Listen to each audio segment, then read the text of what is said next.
So this is the aging bucket of the CHT curriculum, if you will. And we do 5 courses, if I remember correctly, on aging. And this is the first one.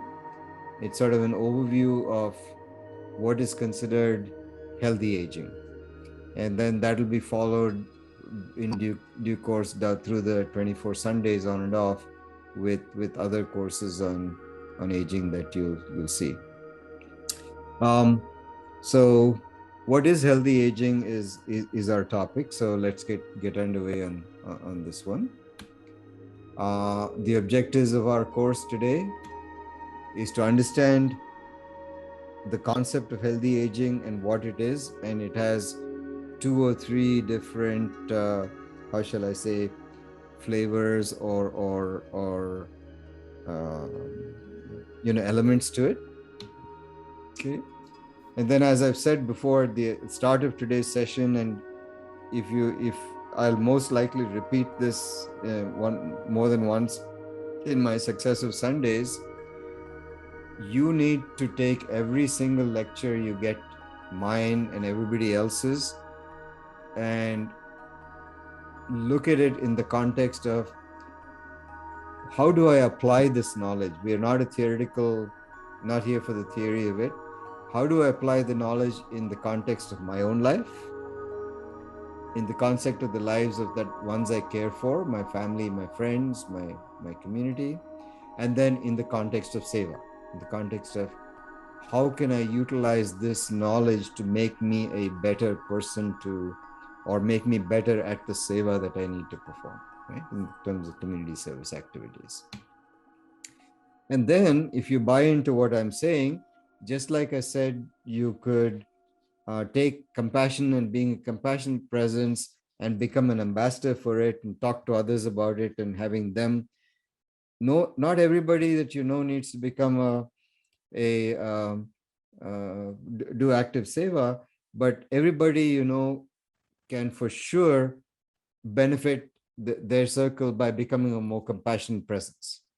And so being an ambassador for compassionate presence, here I'm exhorting you folks to also step out of the zone of the CHT program in your life and become an ambassador for healthy aging as well. Right? So I'm going to start with a poem. This text, the quote at the bottom, you see, that's my father. So probably when I was about 9 or 10 years old was when I first heard this poem. I tried to look for it now, referenced it, but I couldn't find it. But the poem is always stuck in my mind because at that time I thought it was funny. 9-year-old, this sounded hilarious. It stuck in my mind. The poem says, newborn babies have no hair. Old men's heads are equally bare. From the cradle to the grave lies but a haircut and a shave. Right? So for a 9-year-old, where life is really stretched to infinity in front of him, this is a humorous poem. Had fun with it, enjoyed it, remembered it, although I don't know who wrote it.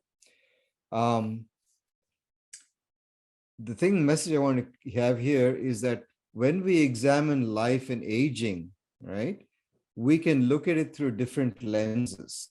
We can look at it through the lens of our hair. We can look at it through a number of different lenses, and you can think about probably how else we can look at lifespan and in terms of aging, how you can conceptualize that. So think of aging in this one context, and we'll now then move forward to look at others. And in that context also, you see there's this anonymous person that you don't know who it is, but you can see in terms of this beautiful person's hair with his parents up here, nice curly hair as a young student. Then as a still young but older student, shoulder length curly hair, right? And then the hair that never stood on the chin stood up on the chin, but receded from up there, right? And so here's the perspective of aging in terms of hair. So I thought I'd give you that offering, and thanks to the model for all these shots. The point to make is that aging, when you think about the 9-year-old who went through life without thinking about the fact that he never thought about aging in the first 3 or 4 or 5 photographs that you see here, right? Long life in front of them. Its aging is not an event. It doesn't happen tomorrow morning at 9 o'clock, right? It's a continuous process. And it's inexorable. You cannot stop the aging process. That's our biology, right? But sometimes aging can creep up on you in a disruptive fashion. And understanding that ahead of time, as young as you, at as young age as you can, helps you then deal with how to age healthy. So the point I want to make is that very often we don't think about aging until something happens to us. And then we wish, oh, I should have done something earlier. And time's gone by. It's not going to come back. We don't pay attention to it. It creeps up on us in a disruptive fashion sometimes, typically for our health or something else. And then there's a regret of not having done something before. So so that's aging. Now we're going to focus completely on healthy aging. What is healthy aging? It's a number of things. There's this definition that from the World Health Organization, and it says that healthy aging is about creating the environments and opportunities that enable people to be and do what they value throughout their lives. So this is kind of a societal definition. It's a community definition, right? It's a definition for cities and communities and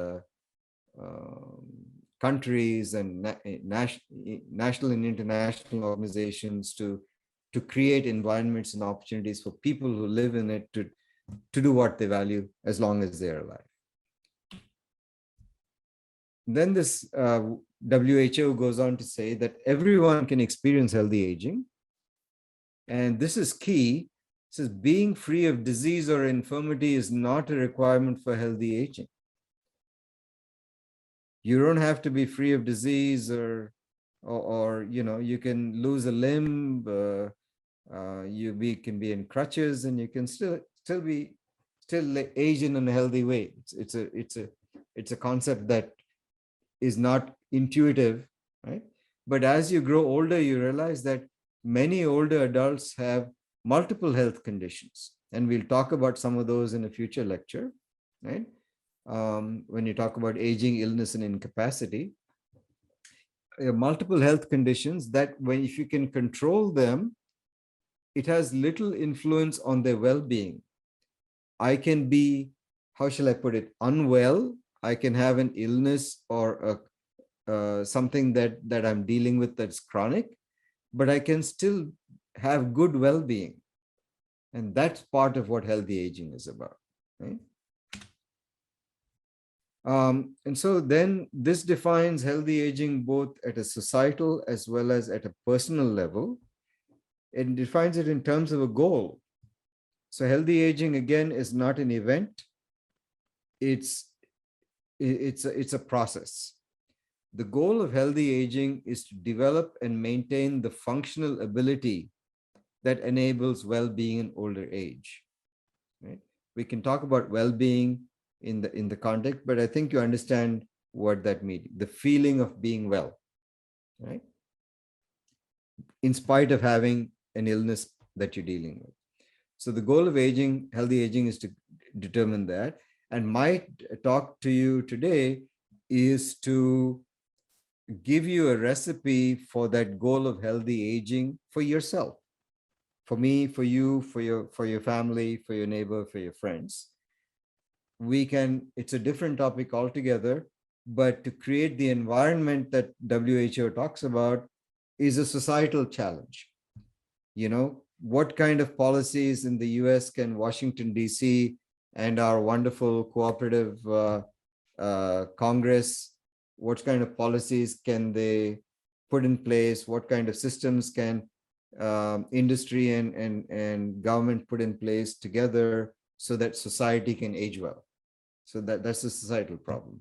We're dealing with the second one, functional well-being for at an individual level, which frequently, by the way, depends on the ability of society to help us do it through government and policy and community efforts. Have you ever wondered, I'm sure you've done this, you see somebody and you say, that person doesn't look his or her age, or that person does not behave his or her own age. And you could mean it both ways, that this behavior or appearance is attributable to someone younger than what they look, or old, you know, boy, that person is behaving like an old man already, for instance, right? I'm sure you had that comment that you make. So there's a difference between the chronological age and your biological age. How long ago was it when you were born versus what is your biology in terms of your age and your function. So the biological age is a measure of our physiological state, our actual well-being. It's not a measure of when we were born, right? That's just a matter of hours, seconds, and minutes, and months, and years, and decades, right? Many things that we attribute to age, oh, you know, I'm too old, I can no longer do this. How many of you heard that? You know, why do you have to bother doing this? You only probably have 10 or 15 more years to live. I've heard those statements when I was growing up from other people, right? So many things we attribute to age are related to activity or inactivity as opposed to age. And there's a couple of experts, a professor of physiology and exercise and nutrition sciences at George Washington University, another professor of biology and cell biology in Virginia, from whom a number of people have written on these, but the message that these two people convey, and they're experts in this field, they've researched it, that age-related changes in the body are inevitable, right? We all will not live forever, right? A body is going to age, and body is going to eventually give up in some way or the other at an organic level. Age-related changes are inevitable, but they can be mitigated by 4 things: sleep, exercise, nutrition, and self-reduction, and stress reduction, excuse me, is what they say. I guess that, yeah, okay.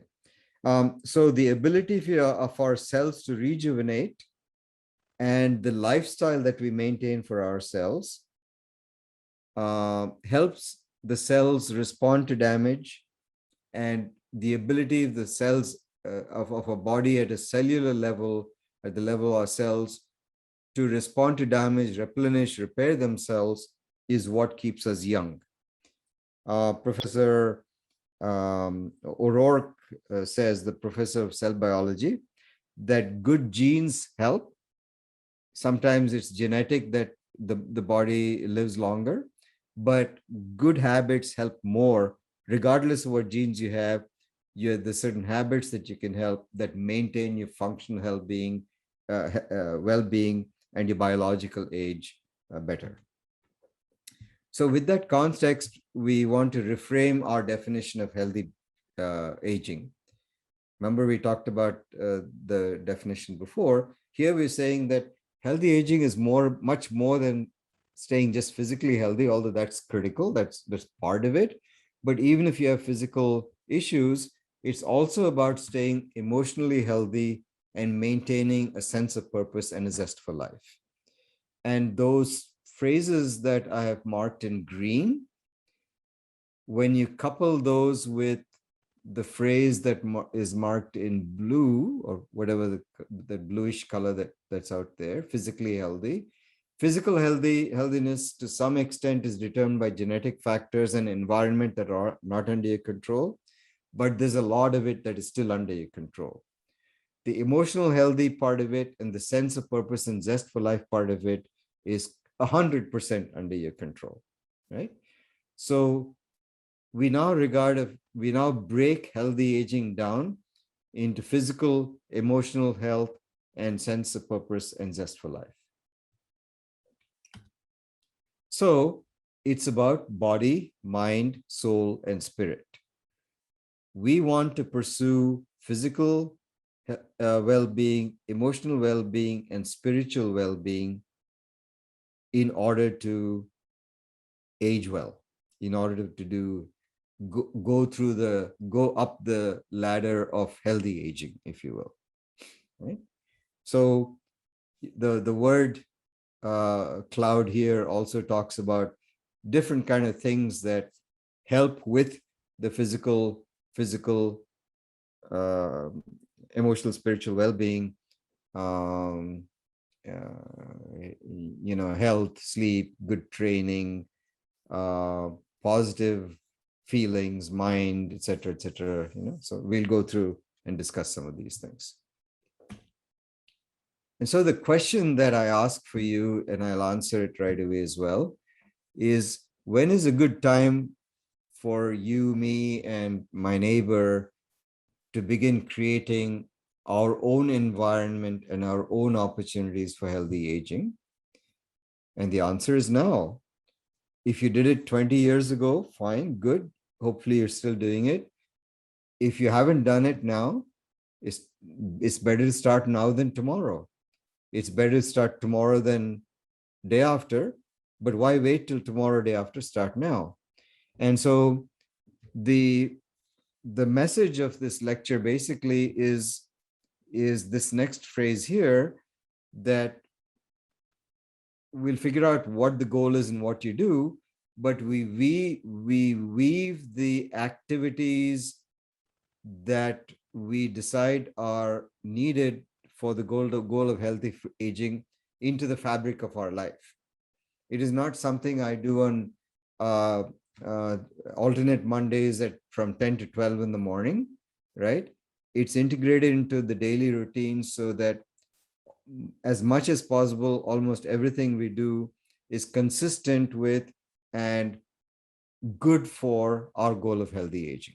So we integrate into our daily routine. And this is the critical message that I want to convey, that it's a process, it's a goal, it's a set of activities that you are in control of, right? And so I have what I call a healthy aging mantra. I could have called it a number of different things, right?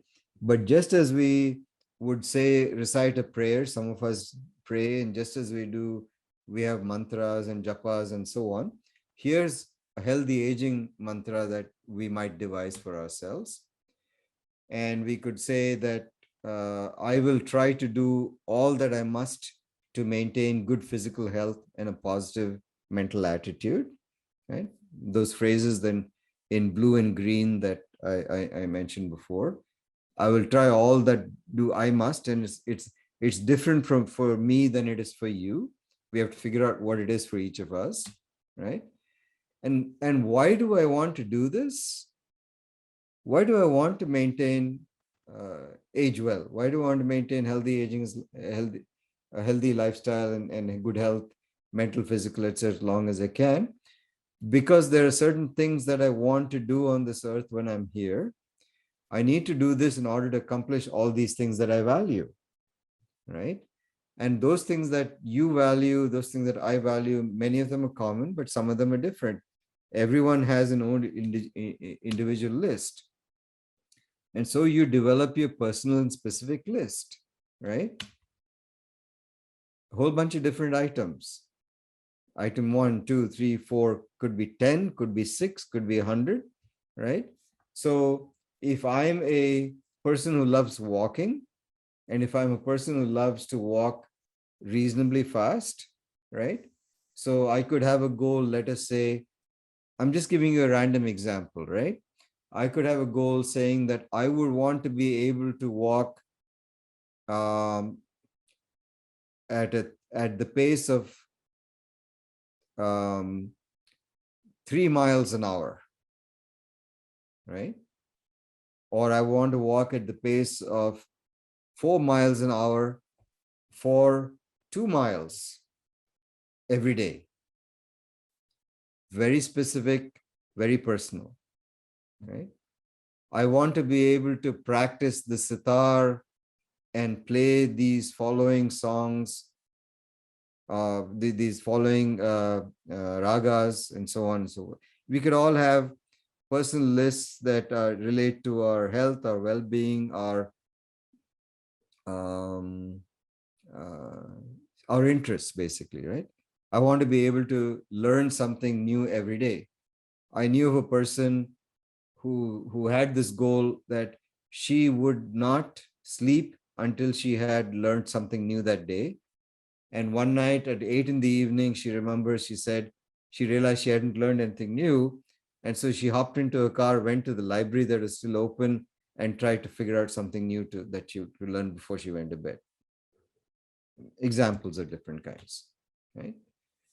So you define for yourself that list that I gave you, and then you ask, well, how do I go about doing this? Where do I start?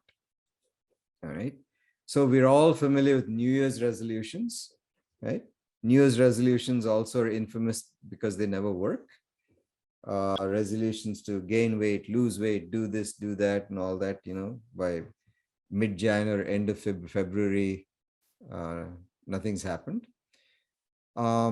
Those of you in project management, program management, or experience with that may have heard about what are called SMART goals. SMART being specific, meaningful, action-oriented, realistic, and timely. If a goal is not SMART, it's not an achievable goal. So it has to be specific, oh, I'm going to go out and exercise tomorrow is not a goal. What are you going to do? How much are you going to do? Where are you going to go, right?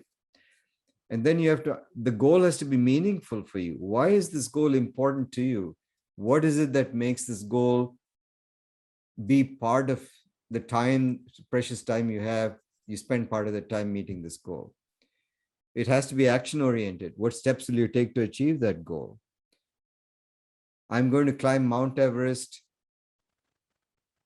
for me at my stage of life, given what I have, is not a reasonable goal for me, right? How do I know that I can achieve this goal? How realistic is it? And when do you want to finish? I'll do it is not good enough. There's a time by which I want to achieve this goal. So for even healthy aging, you create SMART goals for yourself. And where do you start for the SMART goals? First, we talked about our physical health, right? So, and we talked about our mental and emotional health too. So at a personal level, we want to identify all the key factors that influence our health and well-being. And that's a list that's individual and personal for each one of us. Then you say, these are the things that you want to do, and you make a list. You list all the actions that are needed to address those factors to reach that, to meet the objective of whatever that factor is telling you to. I have a heart condition that would be helped by diet changes and exercise. Pick something. There could be something else, right? List the actions needed to address them. Okay. But then actions that are on a list that get boring in a few days or that are unrealistic are never going to pan out. So the weight, and this is what I meant 2-3 slides ago when I said we have to weave this into the fabric of our daily lives. You have to develop a plan that incorporates those actions into pursuits that you enjoy.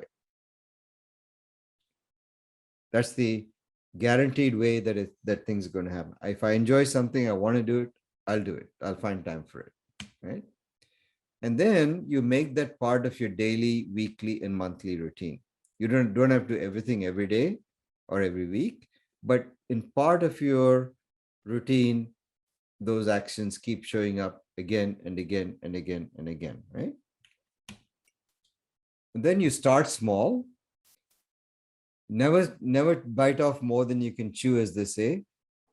And you make what I call small habits.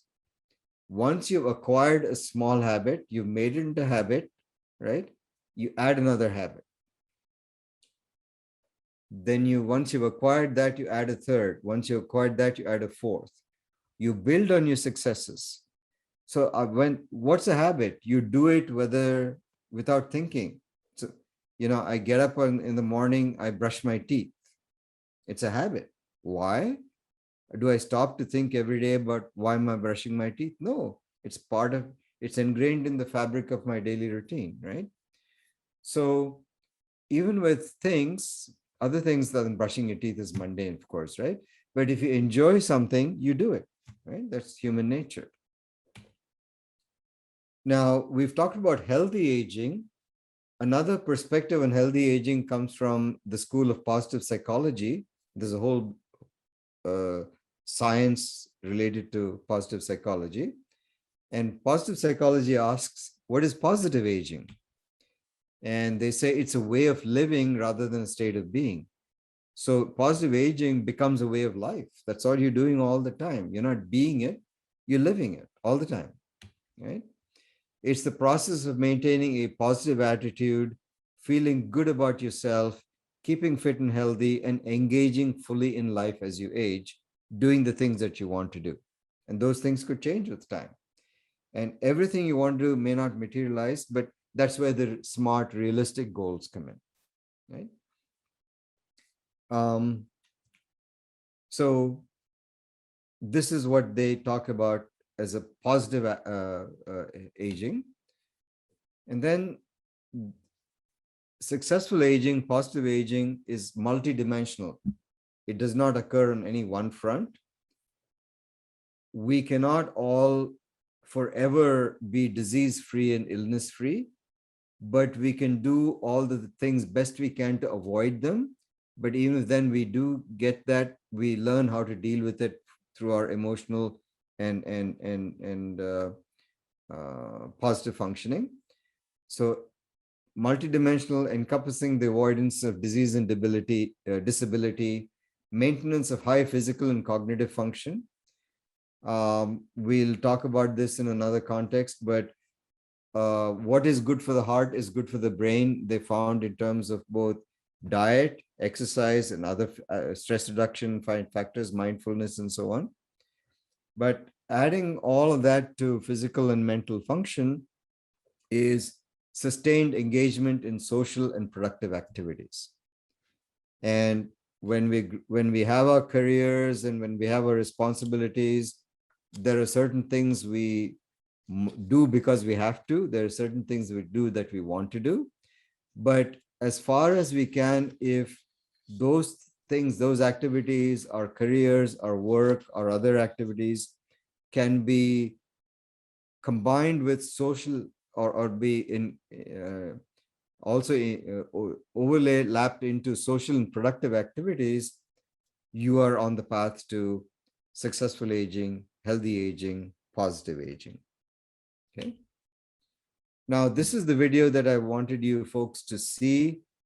If we have time permitting, after the lecture, I will go try and see that that we can see if we can watch it. Otherwise, if you just Google TED Talks and Jane Fonda, Life's Third Act, that's the phrase here, Life's Third Act, you will find the video in 15 seconds. And what Jane Fonda says here, basically, this is a talk that she gave. It's a TEDx for women. She was trying to empower other women to be all they can and do what they can. It was kind of a boost talk, but there's certain things that she said that are relevant to what we what we want to talk here. She says that previously in society, aging was seen as an arch.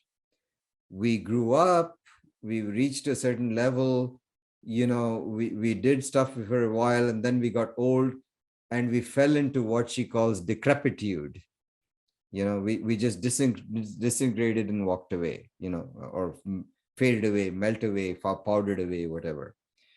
And she says she wants to promote the staircase as a new metaphor for aging. And she talks about the aging in terms of the spirit, what's within us, not the physical being. We pull our physical being along with it. The human spirit evolves upward as though climbing a staircase. And her title of her talk is Ascension versus the theme of one of the themes of her talks is Ascension versus the Arch. And she talks about that. Listen to it. But if you accept the metaphor that the healthy aging is like going up a staircase, then I suggest to you that you can journey up your staircase alongside me as I journey up mine. Okay. And with some practical realizations, we can't live in a fantasy land. I need to understand that what I could do at the age of 18, I probably could not do at 50. Ask any tennis player at the US Open how long they were able to play before some other 18-year-old or 16-year-old did better than they did. And I won't have the capabilities at the age of 80 that I had at 50. So an understanding that our abilities are restricted physically by biology, in a sense, right? Can be packaged as we journey up the staircase to be successful in well-being and successful in doing what we can, right? Our bodies and minds change as we age. We have to adjust our lives to accommodate those changes, right? And you've probably seen examples of paraplegics in wheelchairs accomplishing things in life. Those are not changes that are natural. There's a result of unnatural events in their lives, right? And as we focus on the three areas I mentioned before, the body, mind, and spirit, within our biology, we can accomplish stuff, right? And as we go along, we have to develop our own staircase. We have to develop our own metaphors, right? Our own activities, our own mantras, our own list of to-dos. But we all have some common themes that we can address. First, how do we stay as well as we can physically and delay the aging of the cells? By eating a well-balanced, nutritious diet. There's the mind diet, there's the DASH diet, there's a whole bunch of diets out there, but pick a heart-healthy, brain-healthy diet, and they're almost identical for the heart and brain. Exercise and otherwise stay physically active. Try and mold some exercise into your day every day. This business about, oh, you got to do 10,000 steps a day, otherwise you're never going to get there, that we hear preaching is there's nothing magic about 10,000 steps. And I've researched that, and it was basically comes from a marketing theme that a Japanese company started a couple of decades ago. Nothing magic about 10,000, right? But the thing is, you want to stay physically active, and movement is physically active. You don't have to run a marathon. You don't have to sprint at Olympic levels, but moving as fast as your body will let you, and staying moving and keeping your body as well conditioned as possible is helpful. This is one thing we're all notorious at. We don't, we look after our cars, we look after our homes, we look after our appliances, but we neglect to get our own health checkups. Especially men, we figure, it's not macho to go to get checked out at the doctor. And even worse, and I find this among Indians, we don't go for dental checkups because we don't like dentists. We don't like to sit in a chair and have our teeth looked at. But I had a dentist. I lived in Switzerland for several years, and I think he was from Czechoslovakia. The dentist was speaking to me in German in those days. So here's an Indian listening to a Czech speaking German. And the phrase he gave me was, I'll never forget. He tells me, either you will take your teeth to your grave, he said, or your teeth will take you to your grave. Message: get regular dental checkup. The price of a cleanup is more than worth good teeth and not having cavity and root canal a couple of years down the line. And don't forget your vision either. If you have a health related warning sign, don't put it off. Backache, this, that, if it's persistent, nagging, be aware of it, don't ignore it, get it checked out. Okay.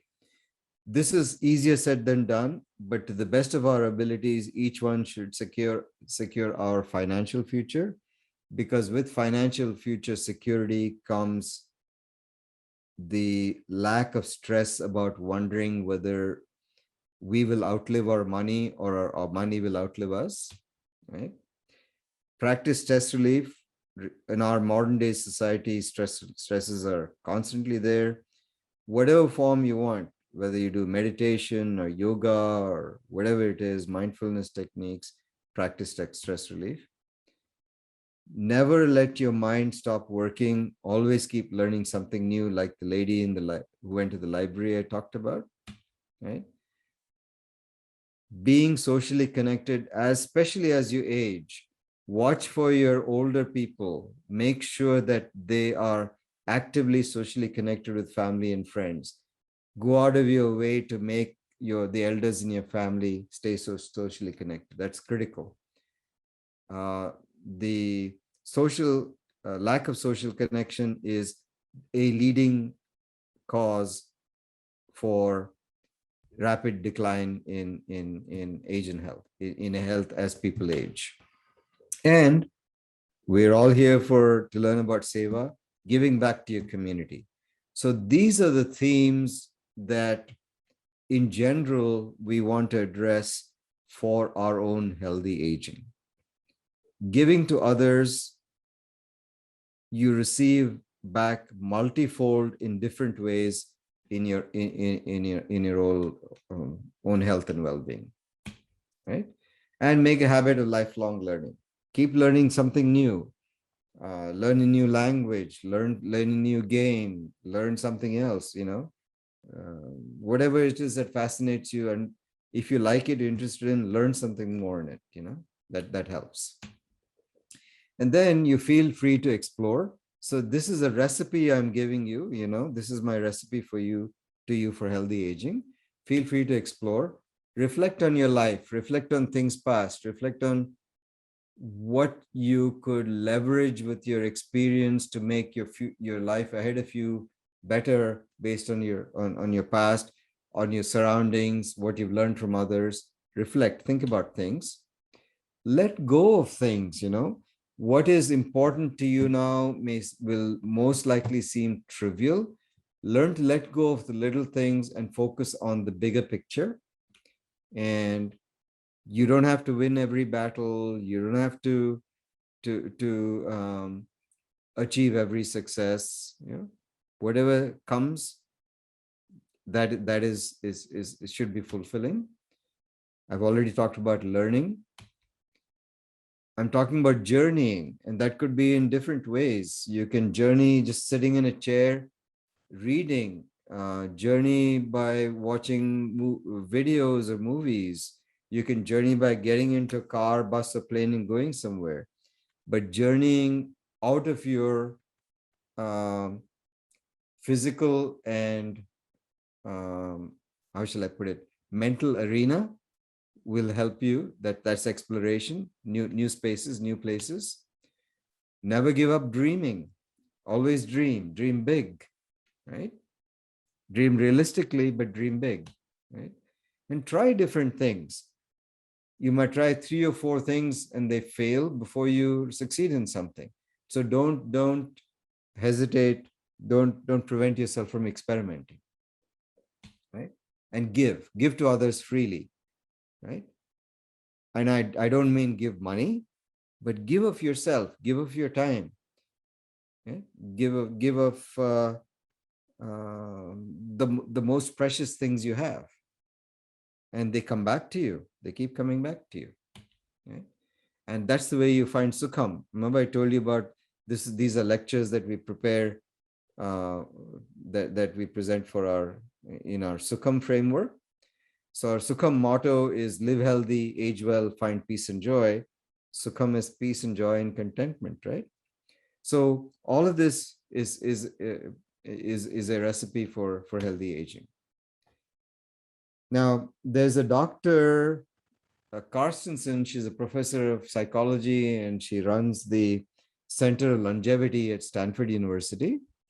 And she has written about this, researched this, and talked about it in a number of fora. And she says the good news about aging is that not only do people help themselves, but by whole numbers of people practicing healthy aging, society benefits, right? People embracing that development trend benefit themselves as well as society. And she also says, and this is true that I'm finding out for myself, that as I grow older, in general, I'm happier. Of course, I have sadness, I have grief, I have issues that come up. But Dr. Carstensen says that older people in general are happier. And so that the last third of their lives can be the best years for both themselves and for what they can contribute to society. And the contributions can be very enriching for people. And so she says that to the extent that the majority of people arrive at old age, whatever old age is, right? Old age, maybe 60, 70, 80, 90, it's a number. But every day you're growing older. To the extent that we arrive at this old age, mentally sharp, physically fit, and financially secure, then the problems of individuals and societal aging fade away. And then we can shift our conversations about long life and what life can achieve. We can have a whole different aging society, she says, one that will ultimately be engaged and contribute to families, communities, and workplaces in ways that we never imagined. Can you imagine if we put so-called retired people, quote unquote, back to work in some ways, how much they could contribute? Right? Just think about that. So she's the founding director, as I said, of the Stanford Center on Longevity. If you're interested, you can go look her up and listen to her talks and interviews and stuff on this. So I wanted to bring you this because when we started out, we gave a societal definition of healthy aging. And this sort of helps you wrap your mind around how that could happen. In addition to the policy part of it, there's a collective societal impact on collective individuals' impact in society in a positive way. That's a benefit to all of us. Now I want to turn back to our Hindu concepts and relate aging to a kind of, how shall I put it, my fresh take about the ashramas that we all know, the 4 classical ashramas, Brahmacharya, Grihastha, Vanaprastha, and Sannyasa. Those were defined at over the ages, back when they were, as a stage of life when you are growing up and learning and educating yourself and understanding the ways of the world. And then the phrase, the grihastha, the phrase of the phase of the householder with his or her obligations to the family and so on. But then the concept was that once we were over with those obligations of grihastha, we would essentially retreat into the forest, give up our worldly lives, and meditate and um, find salvation, find moksha, right? um, I want to paint a different picture. So as we transition out of grihastha, can we for ourselves, I'm not say putting this concept down of vanasa and finding salvation and so on, all perfectly um, valid points that they taught us in the Vedas. I'm just trying to redefine vanaprastha. How many of us can truly give up all our family, cast away everything, and go into the woods and renounce society as we know it, right? I, for one, don't feel I can do that. I'm guessing most of you and most of the elders in your family presumably feel the same way. So how can we redefine those last four ashramas for our present age is the question I ask. And I also want to postulate a solution which fits in with the concept of healthy aging that I've talked about. And I want to talk about this in the context of finishing your obligations and going in, renouncing society. There was society to feed and clothe this person, right? They did not have to worry about food. They could do this in that context. But think about it. All of us on this call are very, very fortunate in the sense that we are financially secure. We don't have to worry about the next meal. But do we know how many millions of people, hundreds of millions of people there are in this world that cannot think beyond the meal for the day?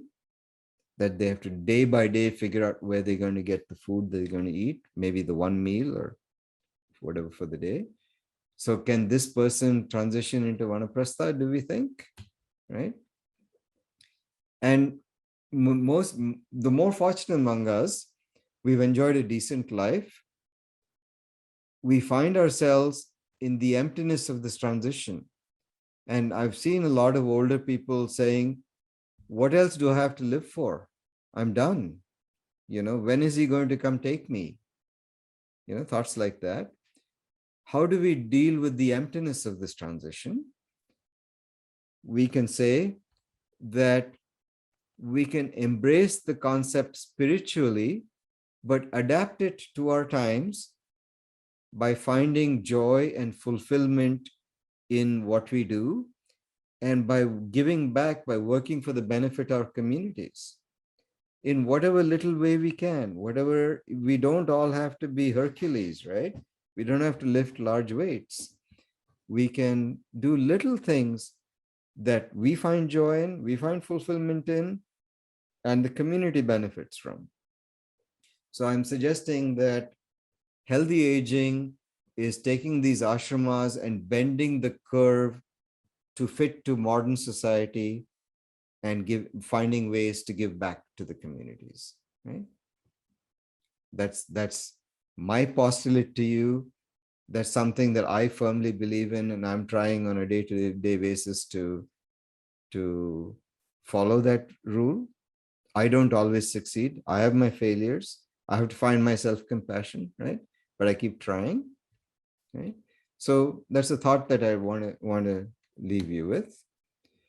So healthy aging, to wrap up, is not an end goal. It's a lifelong journey. I've given you some references again in the lecture notes. They should find them in the lesson plan as well, I believe, right?